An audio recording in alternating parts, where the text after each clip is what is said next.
युहानाला झालेले प्रकटीकरणाचे पुस्तक अध्याय 1 मराठी.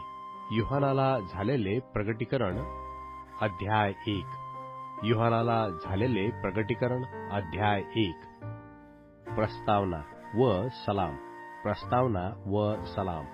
येशू ख्रिस्ताचे प्रकटीकरण हे त्याने आपला दूत पाठवून निजदास योहान ह्याला कळविले, जे लवकर झाले पाहिजे ते निजदासांना दर्शविण्याकरता त्याला हे परमेश्वरापासून प्राप्त झाले.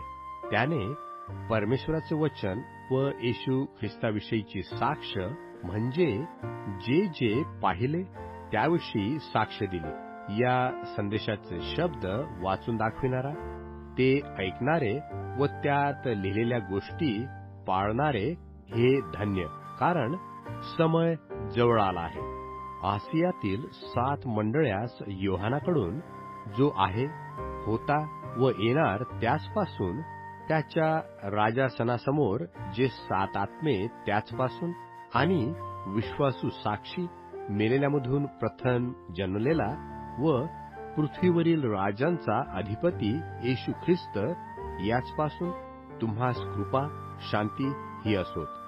जो आपल्यावर प्रीती करतो त्याने स्वरुधिराने आम्हाला आपल्या पातकापासून मुक्त केले आणि आपल्याला राज्य, आपल्या परमेश्वर पित्यासाठी याजक असे केले.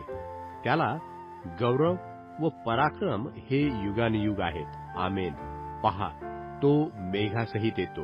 प्रत्येक डोळा त्याला पाहिल, ज्यांनी त्याला भोसकले तेही पाहतील, आणि पृथ्वीवरील सर्व वंश त्याचमुळे ऊर बडवून घेतील. असे होणार. आमेन. प्रभू परमेश्वर जो आहे, होता व येणार, जो सर्व सत्ताधारी, तो म्हणतो, मी अल्फा व ओमेगा आहे. मनुष्याच्या पुत्राचा साक्षात्कार. मनुष्याच्या पुत्राचा साक्षात्कार. मी योहान हा तुमचा बंधू आणि येशूमध्ये जे संकट, राज्य व धीर त्यांचा भागीदार, परमेश्वराचे वचन व येशू विषयीची साक्ष यामुळे पात्म नावाच्या बेटावर होतो. प्रभूच्या दिवशी मी आत्म्याने संचरित झालो, तेव्हा मी आपल्या मागे करण्याच्या वाणीसारखी मोठी वाणी ऐकली.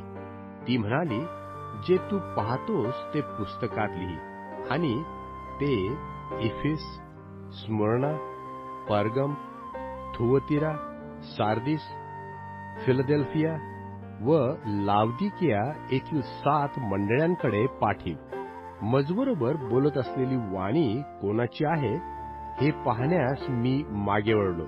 मागे वळून पाहतो तो सोन्याच्या 7 समया आणि त्या समयांच्या मध्यभागी मनुष्याच्या पुत्रासारखा पायघोळ वस्त्र परिधान केलेला आणि उरावरून सोन्याचा पट्टा बांधलेला असा कोणी एक पुरुष माझ्या दृष्टीस पडला. त्याचे डोके व केस ही पांढऱ्या लोकरीसारखी, बर्फासारखी पांढरी होती. त्याचे डोळे अग्नीच्या ज्वालेसारखे होते.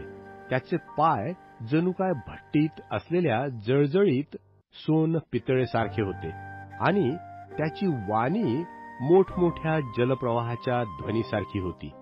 त्याच्या उजव्या हातात 7 तारे होते.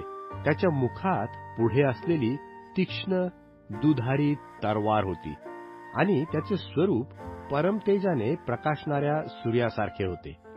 मी त्याला पाहिले तेव्हा मेल्यासारखा त्याच्या पायाशी पडलो. मग त्याने आपला उजवा हात मजवर ठेवून मला म्हटले, भिवू नको. जो पहिला व शेवटला आणि सदाजीवी तो मी आहे.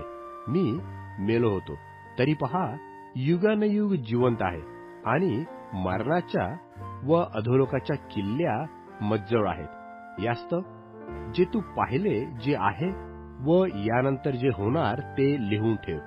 जे 7 तारे तू माझ्या उजव्या हातात पाहिले, आणि सोन्याच्या त्या 7 समया त्यांचे गुज लिहून ठेव.